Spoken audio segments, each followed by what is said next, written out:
چونکہ ایام عزا جو ہے وہ بالکل نزدیک ہے اور کچھ ہی دنوں کے بعد جو ہے وہ ایک مرتبہ پھر ایام غم شروع ہو جائیں گے، ایام عزا شروع ہو جائیں گے، محرم الحرام کی مجالس کے سلسلے کا آغاز ہو جائے گا، بلکہ بہت ساری جگہوں پر تو باقاعدہ تیاریاں شروع ہو چکی ہیں۔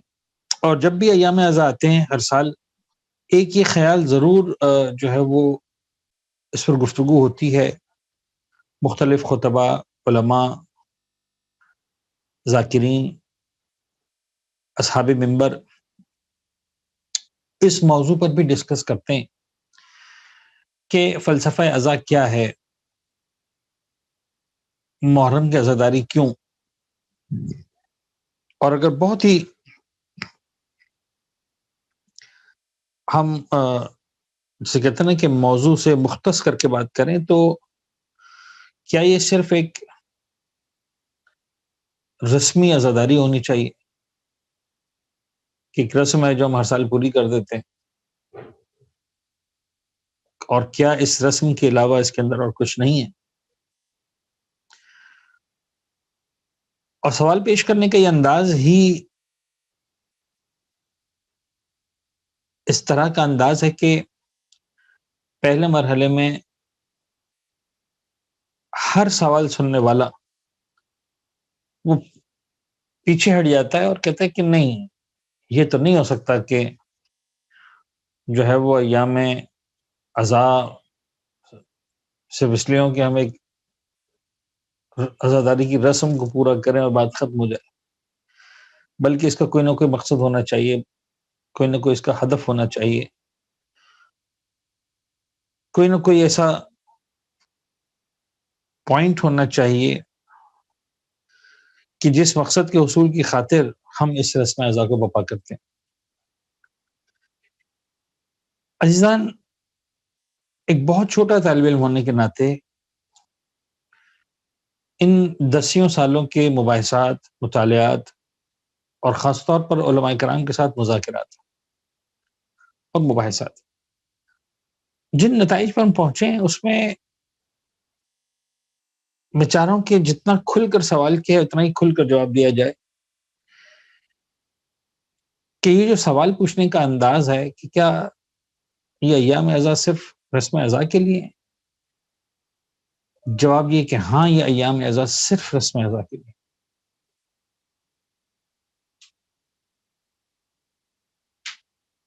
اس کے علاوہ اگر کوئی مقصد نہیں ہے میرا، تب بھی میں اپنی ذمہ داری پوری کر رہا ہوں۔ اچھا، بڑا مشکل لگتا ہے پہلی مرتبہ سننے میں کہ یہ آپ نے کیا بات کر دی، ایسا کیسے ہو سکتا ہے کہ بس محرم کے ایام ہے تو مولا حسین کا غم ہے تو مجھے بس رونا ہے، گریہ کرنا ہے، اور بس گریہ کرنا کیوں؟ اس لیے کہ گریہ کرنا، اس لیے کہ امام حسین بھی گریہ کرنا ہے، ایسے اور کچھ نہیں، جواب ہے کیا اور کچھ نہیں، اس لیے کہ گریہ میرے عشق کی علامت ہے، یعنی کچھ اور بھی پورا نہ کروں میں تو جب میں گریہ کرتا ہوں تو ظاہر سی بات ہے کہ یہ بات سمجھ میں آ جاتی ہے کہ مجھے عشق ہے امام حسین سے، مجھے پیار ہے اپنے مولا سے، اور جب میں مولا کا غم سنتا ہوں تو مجھ سے برداشت نہیں ہوتا، میرے آنکھوں میں آنسو آ جاتے ہیں۔ یہی تو مانگا گیا مجھ سے۔ میں چاہ رہا ہوں کہ تھوڑا سا، ہمارے پاس وقت میں بہت کم گنجائش ہے، لیکن تھوڑی سی وضاحت کروں گا میں اس کی 2-3 مراحل میں۔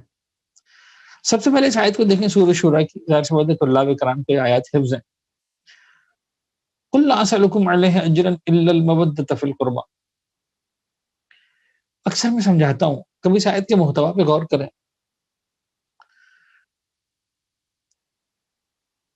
لا اسألكم عليه اجرا، پیغمبر کرم ارشاد فرما رہے ہیں مجھے کچھ نہیں چاہیے، لا اسألكم، میں کسی چیز کا سوالی نہیں ہوں، علیہ، اس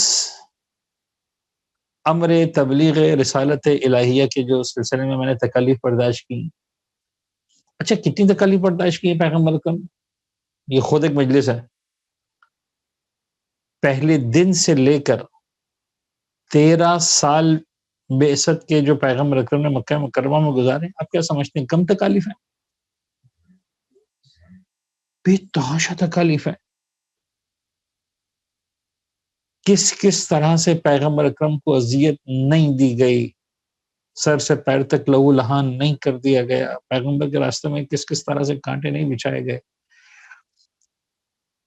کتنی تکلیفوں سے پیغمبر گزرے. پیغمبر کے سامنے بعض اوقات ایک صاحب مقصد انسان کے لیے خود قربانی دینا آسان ہوتا ہے، لیکن پیغمبر کے سامنے جناب عمار کے والد بزرگوار کو شہید کیا جا رہا، جناب یاسر کو، جناب سمیہ کو بدترین اذیتوں سے گزارا جا رہا ہے، پیغمبر کے ان ساتھیوں اور اصحاب کو کہ جو پیغمبر اکرم پر ایمان لا رہے ہیں، عہد کی باتیں کر رہے ہیں. شیب ابی طالب، جناب ابو طالب کا اس دنیا سے رخصت ہونا، جناب خدیجہ طاہرہ سلام اللہ علیہا کے اس دنیا سے رخصت ہونا، یہ کم مسائل ہیں. یا رسول اللہ کچھ نہیں چاہیے، نہیں کچھ نہیں چاہیے. ہجرت کر کے مکہ مکرمہ سے مدینہ منورہ آ گئے. کن کن اذیتوں سے اللہ کا رسول نہیں گزرا مدینہ منورہ آنے کے بعد. بدر ہے، احد ہے، ایک کے بعد ایک شہادتیں، عظیم ترین اصحاب کی شہادتیں، عزیز ترین اقربا کی شہادتیں. یا رسول اللہ کچھ نہیں چاہیے، کچھ نہیں چاہیے. لا اسألکم علیہ اجرا. یعنی 23 سال گویا گزرنے کے بعد آئے ہیں نا وہ مشرکین مکہ جو مسلمان بن چکے ہیں، وہ کفار مدینہ جو مسلمان بن چکے ہیں. اے محمد بہت تکلیفیں برداشت کی، بتائیے کیا چاہتے ہیں؟ قل لا اسألکم علیہ اجرا، کچھ نہیں چاہیے مجھے. اچھا ایک چھوٹا سا خیال ہے میرا، ممکن ہے خیال غلط ہو، مجھے لگتا ہے کہ شاید بطور کلی خیال صحیح ہے کہ اگر پیغمبر اکرم سے سوال پوچھا گیا ہوتا اور پیغمبر اکرم خود جواب دیتے تو فرماتے لا اسألکم علیہ اجرا الا التقوی مثلا. پیغمبر کو شاید یہی فرمانا چاہیے تھا، مجھے کچھ نہیں چاہیے، ہاں کچھ دینا چاہتے ہو تقوی اختیار کرو. یعنی یہ سب میں نے تکلیفیں برداشتی اس لیے کی ہیں کہ تم راہ خدا پر آ جاؤ، راہ نجات پر آ جاؤ، راہ ہدایت پر آ جاؤ، راہ فلاح پر آ جاؤ، رستگاری اختیار کرو، پروردگار عالم کے بندے بن جاؤ. میں نے اس کے علاوہ اور کیا چاہیے مجھے؟ تو کچھ نہیں چاہیے. یعنی ایک باپ بھی اگر اپنے بچے کو پالتا ہے اسکول کالج اور بچہ فرض کرنے اذیتیں دے رہا ہے، تکلیفیں دے رہا ہے، نہیں پڑھ رہا ہے، جب بڑا ہو گیا سمجھدار ہو گیا، کہنے لگا بابا آپ نے بہت تکلیفیں برداشت کی، آپ اس سے کیا چاہتے ہیں؟ باپ کیا کہتا ہے؟ باپ یہ کہتا ہے نا کہ بیٹا مجھے کچھ نہیں چاہیے، مجھے صرف یہ چاہیے کہ تم پڑھ لکھ جاؤ، اچھا کاروبار کر لو، اچھا محنت کر لو، اچھی زندگی گزارو، یہی میری محنتوں کا اجر ہے. ایک عام شریف باپ جو ہے وہ اپنی سگی اولاد سے کوئی اجرت نہیں مانگتا تو اللہ کا رسول کیا اجرت مانگے گا اہل مکہ سے، اور کیا دے سکتا ہے اہل مکہ؟ دو نکات یہاں پر بڑے امپورٹنٹ ہے اور وہ دونوں ایک ہی کے اندر مضمر ہیں. وہ یہ کہ یہ جواب پیغمبر کی زبان سے دلوایا گیا لیکن پیغمبر کا جواب نہیں ہے. پیغمبر کا جواب ہوتا تو شاید یہی ہوتا قل لا اسألکم علیہ اجرا الا التقوی، مجھے تم سے نہیں چاہیے سوائے تقوی کے کچھ بھی، تم انسان کے بچے بن جاؤ، آسان الفاظ میں بات کرو، تم انسان بن جاؤ، اس کے علاوہ کچھ نہیں چاہیے. شروع میں قل لگا دیا، اے محمد ہم کہہ رہے ہیں کہ تم کہو. جواب محمد کی زبان سے ہے، محمد کا جواب نہیں ہے، پروردگار کہلوانا. یعنی خدا جانتا ہے کہ اس وقت پیغمبر اکرم یہی کہیں گے، نہیں تم یہ مت کہو، اب ہم کہیں گے لا اسألکم علیہ اجرا الا المودۃ فی القربى. کیسے ہو سکتا ہے؟ خداوند متعال کہے گا مجھے پتا ہے کیا کہنا ہے. پیغمبر کہتے کہتے نماز پڑھ لو، روزے رکھ لو، تقوی الہی اختیار کر لو، رب العزت کے بندے بن جاؤ، بندگی کر لو. تمہاری نمازیں بعد میں، تمہارے روزے بعد میں، تمہارا حج و زکوٰۃ بعد میں، تمہاری ساری عبادات سب کچھ بعد میں. تم اگر اجر رسالت دینا چاہتے ہو، پروردگار عالم پیغمبر کی زبان سے کہہ رہا ہے الا المودۃ. یہ مودت کیا ہے؟ عشق یعنی میں نماز پڑھ رہا ہوں یا نہیں پڑھ رہا ہوں یہ بات کا مرحلہ ہے، میں روزہ رکھ رہا ہوں کہ نہیں رکھ رہا ہوں وہ بات کا مرحلہ ہے، میں باقی عبادات کو انجام دے رہا ہوں کہ نہیں دے رہا ہوں وہ بات کا مرحلہ ہے۔ خدا نے مجھے مجھے کہہ رہا ہے کہ دیکھو اگر پیغمبر کا اجر رسالت کچھ ہے تو وہ عشق کے علاوہ کچھ نہیں۔ اب جب عشق آ گیا تو سرکار یاد رکھیں، عشق کے اندر ہنسنا عشق کی علامت نہیں ہے، گریا عشق کی علامت ہے۔ مجھے ایمانداری سے بتائیے، مولانا حسین کی عزاداری پر جو ثواب کا تذکرہ ہے، ہم جب رو رہے ہوتے ہیں مولانا حسین پر گریہ کر رہے ہوتے ہیں، ایمانداری سے جو بھی مولا کا عزادار، خدا ہر ایک کے آنسوؤں کو قبول کرے۔ تو کیا مثال کے طور پر میں نہیں چاہ رہا ہوں کہ مولا حسین کے حوالے سے جملہ عرض کروں، آ جائیں چھوٹی سی مثال پہ آ جاتی بات کو، فرض کر لیں خدا ہم سب کے والدین کو سلامت رکھے، جس کے بھی والدین سلامت ہیں خدا ان کو مزید بابرکت زندگی عطا فرمائے، اور کسی نے بھی ماں کا باپ کا دونوں کا یا کسی ایک کا جنازہ اٹھایا، وہ میری بات کو شاید جلدی سمجھے گا، اور جسے نہیں اٹھایا وہ اس وقت ضرور سمجھے گا جب اس منزل سے گزرے گا، خدا سلامت رکھے والدین کو۔ جب ماں کا جنازہ اٹھایا تو کون انسان ہوگا جو اپنی ماں کے جنازے پہ نہیں روئے گا؟ اور جب وہ رو رہا ہوگا تو کیا حساب کتاب کر رہا ہوگا کہ پالنے والے میری ماں مر گئی، میں 1 منٹ رہوں گا تو مجھے 1000 گز کا مکان ملے گا جنت میں، 2 منٹ رہوں گا تو مجھے 2000 گز کا ملے گا، اور 3 منٹ رہوں گا تو 3000 گز کا مکان ملے گا؟ کیا انسان جب رو رہا ہوتا ہے اپنی ماں کے لیے، اپنی ماں کے جنازے پر، تو کیا خدا سے وہ حساب کتاب کر رہا ہوتا ہے، بارگیننگ کر رہا ہوتا ہے، سودا کر رہا ہوتا ہے؟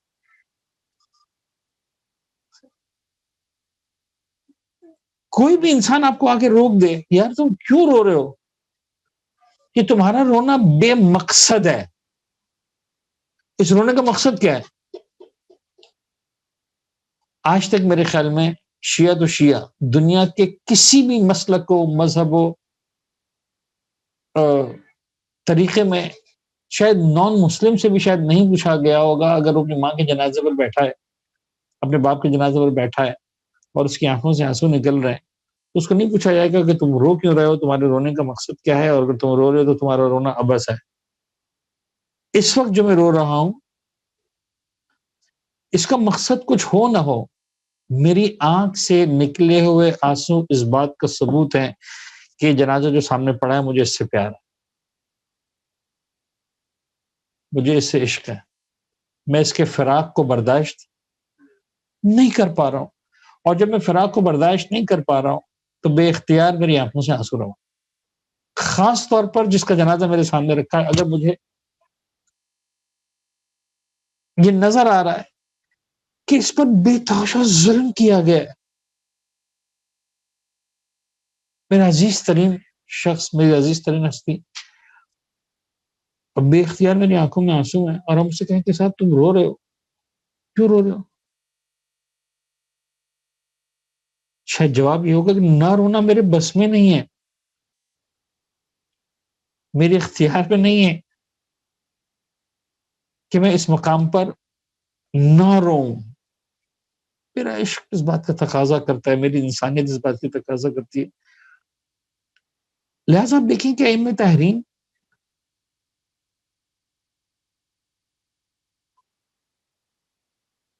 واقعۃ کربلا کے بعد سے مولانا سید سجاد کرجا فرماتے رہے، کسی مقام پر مجھے نظر نہیں آیا کہ امام نے خود یا کسی رونے والے کو روک دیا ہو کہ تم اگر ابا سے رو رہے ہو تو بیکار رو،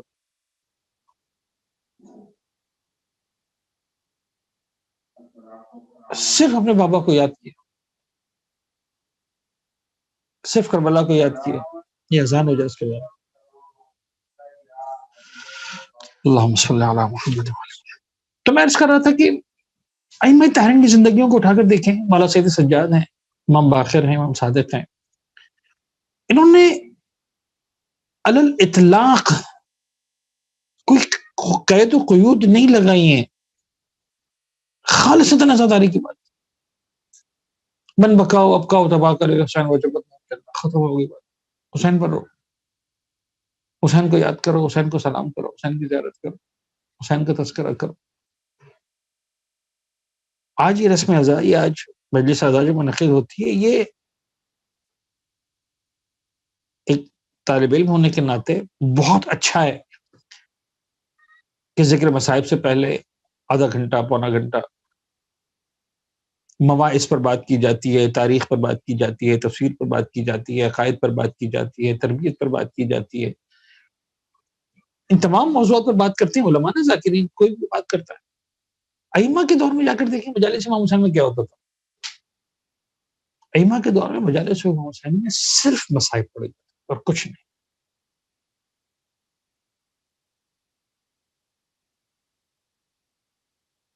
ائمہ طاہرین جب مولا حسین کے ذاکرین کو بٹھاتے تھے، مولا حسین پر مصائب پڑھے جاتے تھے، خود نیچے بیٹھے ہوتے تو کہ وہ ذاکر کیا امام کو سکھاتا تھا کیا بیٹھ کے؟ امام کہتے تھے مصائب پڑھ. وہ مصائب پڑھتا تھا. کیا کوئی نئے مصائب پڑھتا تھا؟ کوئی نئے مصائب بھی نہیں پڑھتا تھا. ظاہر سی بات ہے کہ وہی ساری باتیں پڑھتا تھا جو اہل بیت نے اس کو بتائی تھی اور رسول سجاد نے بتائی ہوں گی، خانواد عصمت کے افراد نے جو بتائی تھی باتیں، مورخین نے جو بتائی تھی، وہ انہیں کو پڑھتا تھا. کریا ہوتا تھا، آنسو بہائے جاتے تھے. یعنی یہ معراب ہے جو چاند کے لیے جو ہے وہ انتظار کرتے ہیں کہ اناؤنسمنٹ ہو جائے، فلاں کمیٹی اناؤنس کر دے اور فلاں لوگ اناؤنس کر دیں. اہل مدینہ کہتے تھے ہمیں پورے سال 11 مہینے جو ہے وہ چاند کے لیے مثال کے طور پر ڈھونڈنا پڑتا تھا، نکلنا پڑتا تھا. محرم میں چاند کے لیے نکلنا نہیں پڑتا تھا.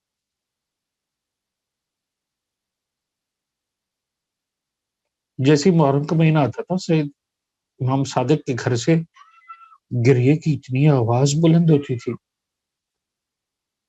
اس طرح سے گریا ہوتا تھا، ہمیں پتہ چل جاتا تھا محرم کا چاند نظر آ گیا. یہ رسم ازا ہے، سمپل عشق ہے. اور جب عشق ہے تو عشق ہے.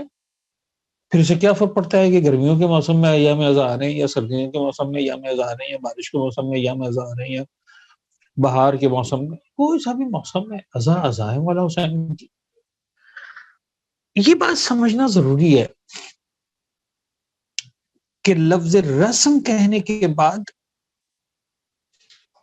بعض اوقات عوام الناس، بعض اوقات حتی علماء، ذاکرین، خطباء رسم کہہ کر لفظ رسم استعمال کر کے مطلب اس کی اہمیت کو ختم کرنے کی کوشش کرتے ہیں. سوال کا انداز ایسا ہوتا ہے کیا رسمی عزاداری کرو گے؟ جواب یہ ہے کہ سینہ تان کے کہو کہ ہاں مجھے رسمی عزاداری کرنی ہے. مجھے اہل بیت سے 1400 سال سے چل رہا ہے نا، وہ رسمی عزاداری چل رہی ہے اور رسم ہے اس لیے باقی ہے. یہ بھی یاد رکھیے گا، رسم ہے اس لیے باقی ہے. اگر رسم نہ ہوتی تو باقی بھی نہ رہتی. بڑی اہم بات ہے. یعنی یہ تو وہ موضوعات ہیں کہ جن پر میرا دل چاہتا ہے کہ ہمارے اسٹوڈنٹس ریسرچ کریں، آرٹیکلز لکھیں، ریسرچ پیپرز لکھیں. دنیا میں اتنے بڑے بڑے واقعات ہوئے ہیں، جب اس کے ساتھ کوئی رسم منسوب نہیں کی جاتی تو واقعات ختم ہو جاتے ہیں، مٹ جاتے ہیں، یاد نہیں رہتے، بھلا دیے جاتے.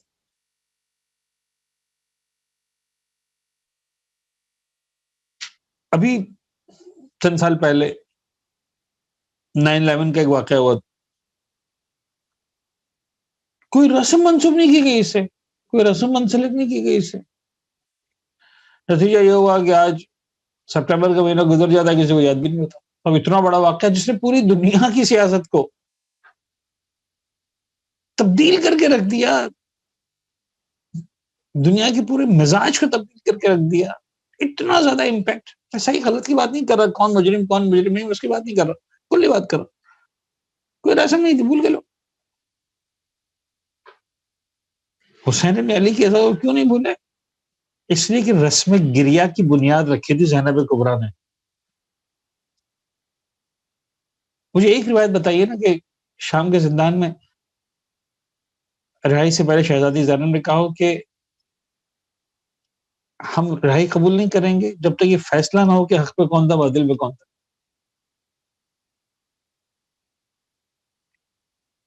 پہلے بلاؤ عدالت، ہم لوگوں کو بتائیں گے.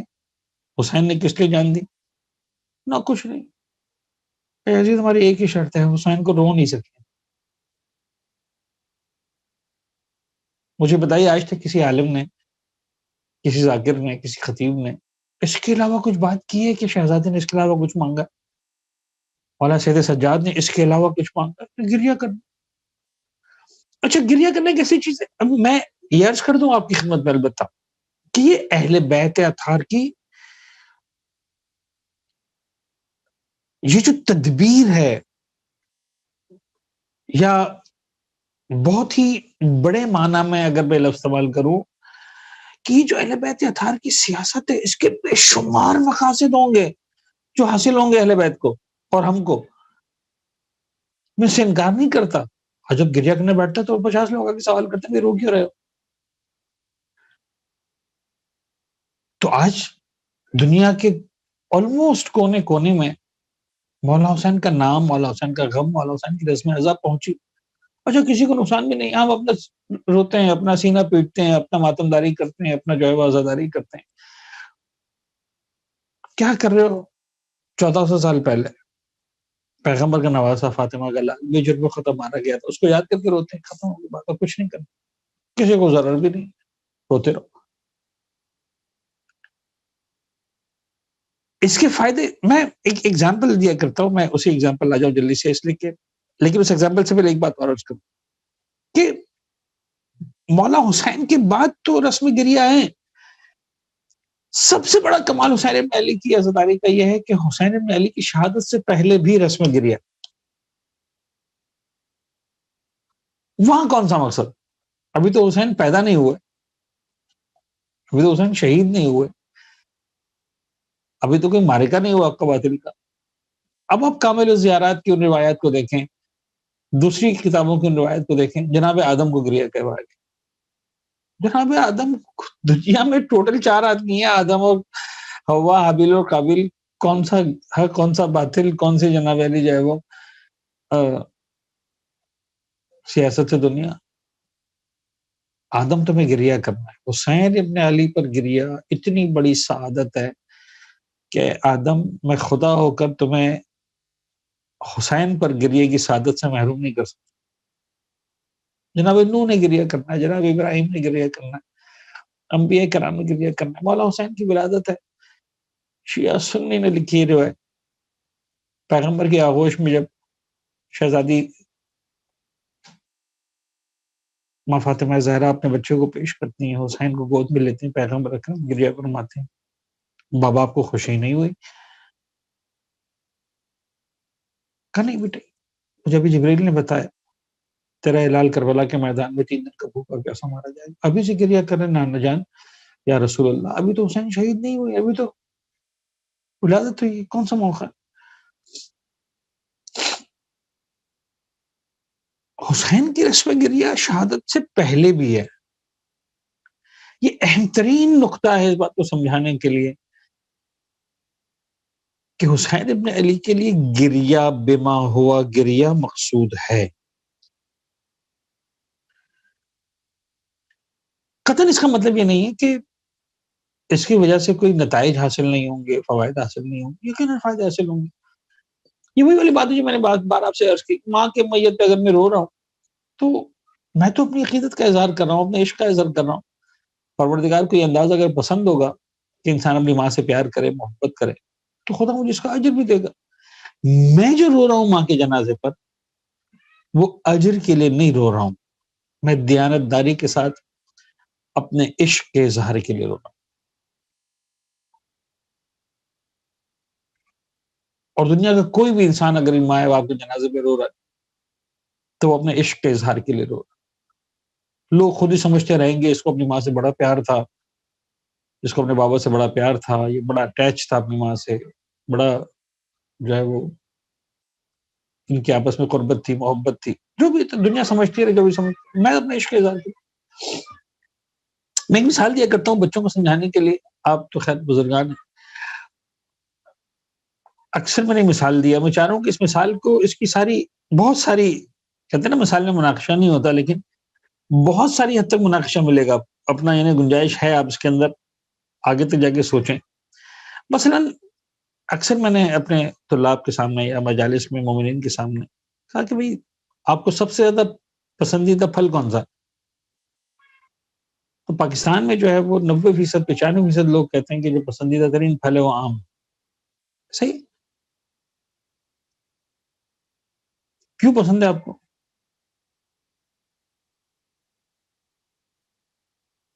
آم کیوں پسند ہے آپ کو؟ کیا جواب ہے اس کا؟ اسٹے کے ساتھ بہت میٹھا ہے، بہت اچھا لگتا ہے. ختم ہوگی بات. مجھے بتائیے آج تک آپ نے کسی نے کہا کہ صاحب آم کھانے سے ہڈیاں مضبوط ہوتی ہیں اس لیے مجھے پسند ہے؟ آم کھانے سے مثلا خون بنتا ہے اس لیے مجھے پسند ہے؟ آم کھانے سے آنکھیں تیز ہوتی ہیں اس لیے مجھے پسند ہے؟ آم کھانے سے گوشت بڑھتا ہے اس لیے مجھے پسند ہے؟ اچھا، ایک بندہ جس کو آم پسند نہیں ہے،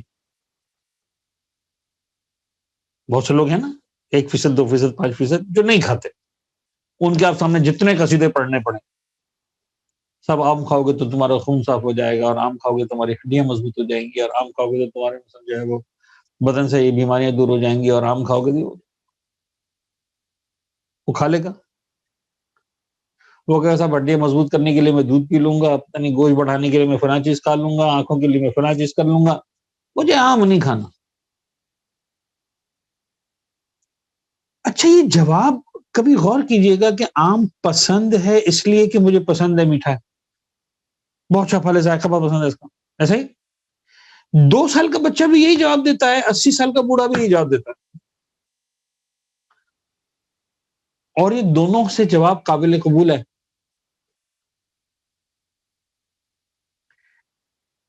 جاہل بھی یہی جواب دیتا ہے، پڑھا لکھا ڈاکٹر بھی یہی جواب دیتا ہے. آپ یہ نہیں کہتے کہ ڈاکٹر صاحب آپ پڑھے لکھے انسان ہو، آپ کو یہ ذہن نہیں دیتا کہ آپ کے مجھے آم پسند ہے اس لیے کہ آم اچھا ہے، آم پسند.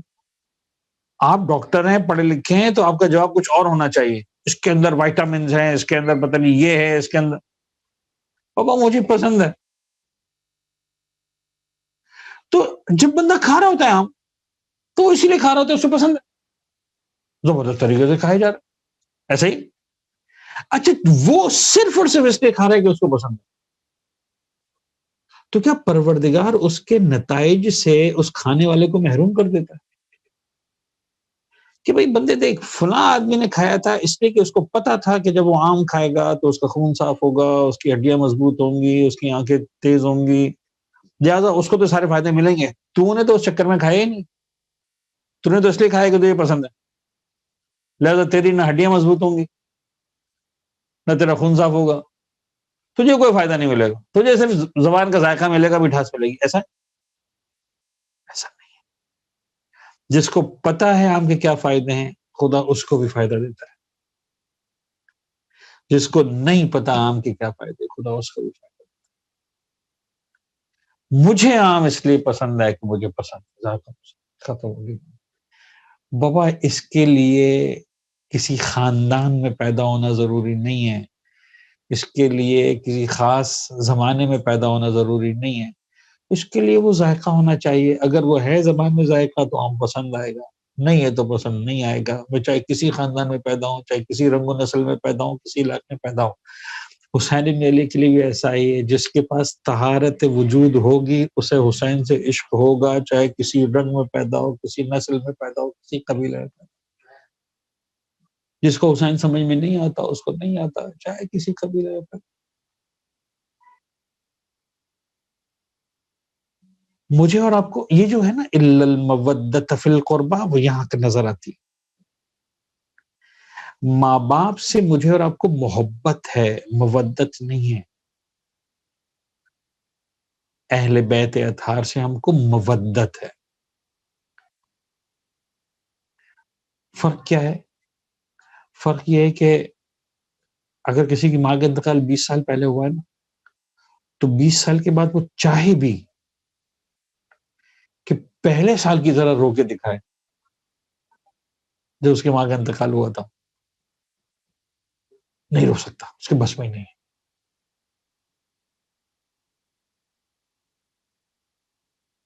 حسین ابن علی کی مودت ہے. جیسا زندگی میں پہلی بار رویا تھا، اگلے سال اسے اور زیادہ روتا ہے. اس کے اگلے سال اور زیادہ روتا ہے، اس کے اگلے سال اور زیادہ روتا ہے. پھر آپ کو سمجھ میں آئے گا کچھ بوڑھے آپ کو ملتے ہیں جن کی زندگیاں گزر گئی ہوتی ہیں حسین پر روتے روتے. ان کو بعض اوقات فرش ازا کی ضرورت بھی نہیں پڑتی. وہ حسین کا نام سنتے ہیں، حسین کا روضہ کی تصویر دیکھتے ہیں، حسین بن علی کا نام لیتے ہیں. یہ وہ کیفیت ہے جب حسین انسان کی رگوں میں خون بن کے دوڑتا ہے.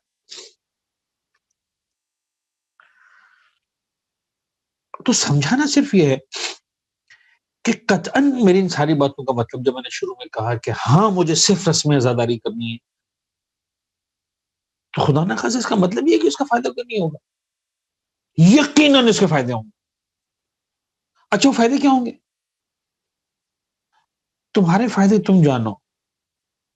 مجھے تو اہل بیت نے کیا فائدہ بتایا کہ ایک قطرہ حسین پر جہنم کی آگ کو بجھا دیتا. اس سے بڑھ کر اور کیا فائدہ چاہیے؟ ایک قطرے کے بس تمہیں پروردگار جنت نصیب کرتا ہے، اس سے بڑھ کر تمہیں اور کیا فائدہ چاہیے؟ ان دنیا کے معاملات ہم بعض اوقات بڑے جذباتی ہو جاتے ہیں، دنیا کو شیعہ کرتے ہیں، ایسا کرتے ہیں ویسا کرتے ہیں. خود پاس رکھو یار. ساری دنیا کافر ہو جائے، پروردگار کی خدائی کو کیا فرق پڑنے والا؟ محمد کی رسالت کو کیا فرق پڑنے والا؟ علی کی ولایت کو کیا فرق پڑنے والا؟ حسین کی عظمت کو کیا فرق پڑنے والا؟ اور ساری دنیا مل کر موحد ہو جائے، خدا کی خدائی کون سے بڑھ جانے والی؟ میں سے انکار نہیں کرتا. یملأ الارض قسطا وعدلا بعد ما ملئت ظلما وجورا، وہ انسانیت کے لیے ہے، خدا کے لیے نہیں. خدا کو کوئی فائدہ نہیں ہونے والا اس میں. جو بھی زمانے کے امام کریں گے انسان کا اپنا بھلا ہوگا. انسانیت خود سکون میں آئے گی.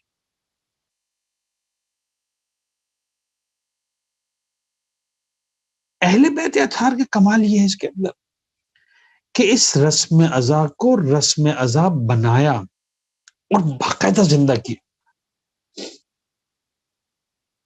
اور باقاعدہ طور پر زندہ کیا.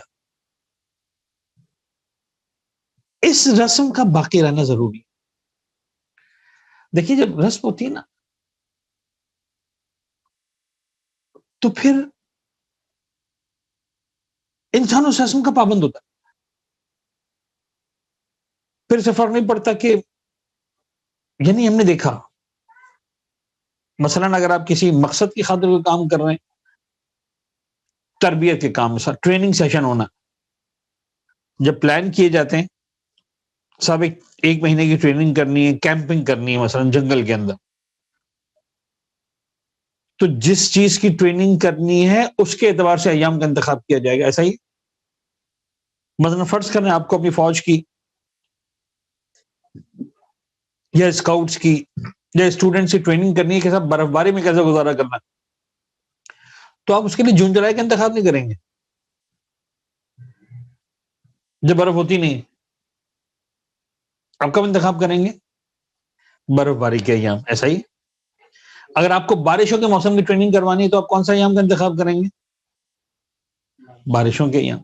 اور اگر آپ کو جنرل ٹریننگ کروانی ہے تو آپ خاص طور پر سوچیں گے کہ یار ایسے ایام ہو جب برف باری بھی نہ ہو رہی ہو، بارشیں بھی نہ ہو رہی ہو، یہ بھی نہ ہو رہا ہو، وہ بھی نہ ہو رہا ہو، تاکہ جو ہے وہ ہماری ٹریننگ صحیح سے ہو سکے.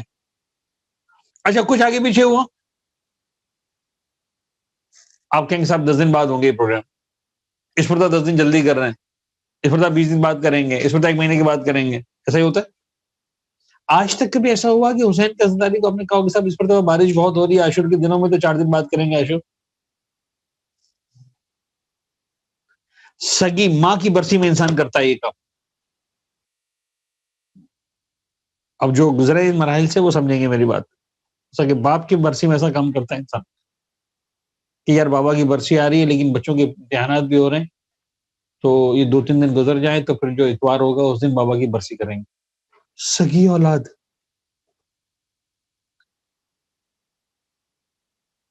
اپنے باپ کی برسی کو 4 دن مؤخر کرنے پہ تیار ہو جاتی ہے، سگی اولاد اپنی ماں کی برسی کو 5 دن معجل یا مؤخر، جلدی یا دیر کرنے پہ تیار ہو جاتی ہے۔ آج تک کسی نے حسین میں لیکن ایسا کیا کہ اس مرتبہ جو ہے وہ حسین کا غم جو ہے وہ میں عاشور جو ہے وہ پہلے منا لوں گا بعد میں۔ عاشور ہے، ایام ازاں اس مرتبہ صاحب برفباری کے دن آ رہے ہیں تو 1 مہینہ دیر سے کر دیتے ہیں محرم کو، کبھی بھی نہیں ہو سکتا، کیونکہ اس کا تعلق عقل سے نہیں ہے، اس کا تعلق عشق سے ہے، اس کا تعلق دل سے ہے۔ قل لا اسألکم علیہ اجرا الا المودۃ فی القربى، موضوعات بہت سارے ہیں۔ شاعر اللہ کا جو لفظ استعمال ہوا ہے اس پر موضوع گنجائش نہیں ہے کہ ہم شاعر اللہ کے لفظ کی تفصیل کے اندر جائیں۔ شعائر اللہ، اللہ کی نشانیاں، آیات وہ بھی اللہ کی نشانی۔ میں آسان الفاظ میں سمجھاتا ہوں ہمیشہ اپنے بچوں کو، اسٹوڈنٹس کو، آیات ان نشانیوں کو کہتے ہیں جس کا تعلق عقل سے ہوتا ہے،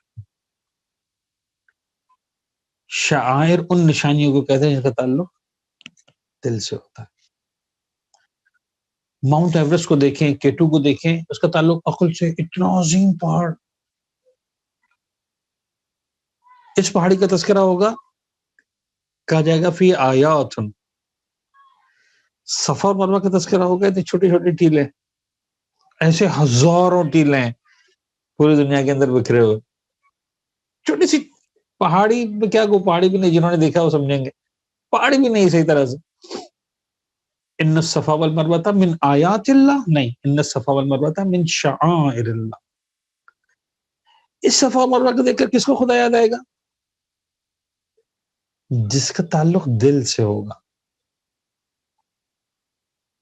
اس پہاڑی کو دیکھے گا، جناب ابراہیم کی اہلیہ یاد آئیں گی، جناب ہاجرہ یاد آئیں گی، دودھ پیتا اسماعیل یاد آئے گا، جناب ہاجرہ کا تڑپنا یاد آئے گا صفا اور مروہ کے اندر۔ کہے گا یار خدا کی خاطر کیا قربانی دی جناب ہاجرہ نے، کیا قربانی دی جناب ابراہیم نے، کیا قربانی دی جناب اسماعیل نے۔ ان پتھر کے ٹکڑوں کو دیکھو گے، اگر عشق ہوگا تو خدا یاد آئے گا، نہیں ہوگا تو یاد نہیں۔ یہ جو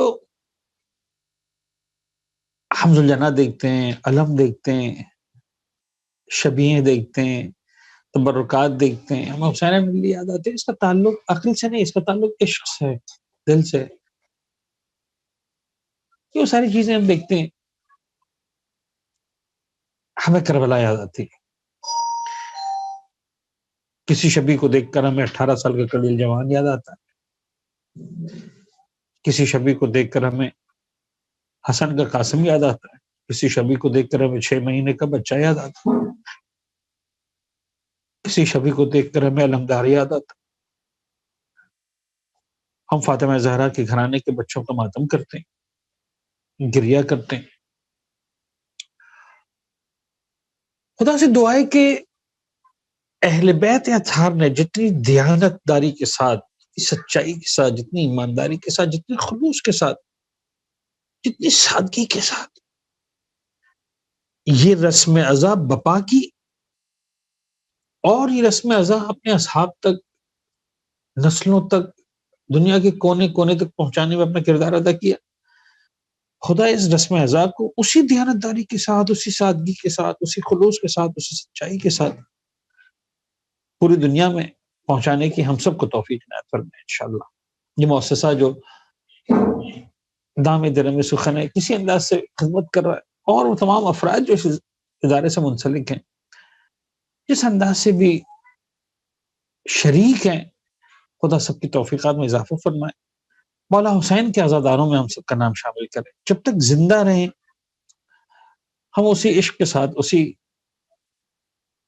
سادگی، سچائی، خلوص کے ساتھ فرش اعزا حسین پر آتے رہیں، فرش اعزا حسین کو سجاتے رہیں، فرش اعزا حسین پر آنے والوں کی خدمت گزار بنے رہیں، اور خدا سے دعا ہے کہ اس فرش اعضاء کے ساتھ ہمارے نام کو ہمیشہ منسلک اور باقی رکھے، اور اسی انداز سے انشاءاللہ زمانے کے امام کے لشکر میں ہماری شمولیت ہو، مولا کے ہم رکاب ہو کر انشاءاللہ ہم اس رسم اعضاء کو آگے بڑھائیں۔ وآخر دعوانا ان الحمد للہ رب العالمین والحمد للہ رب العالمین۔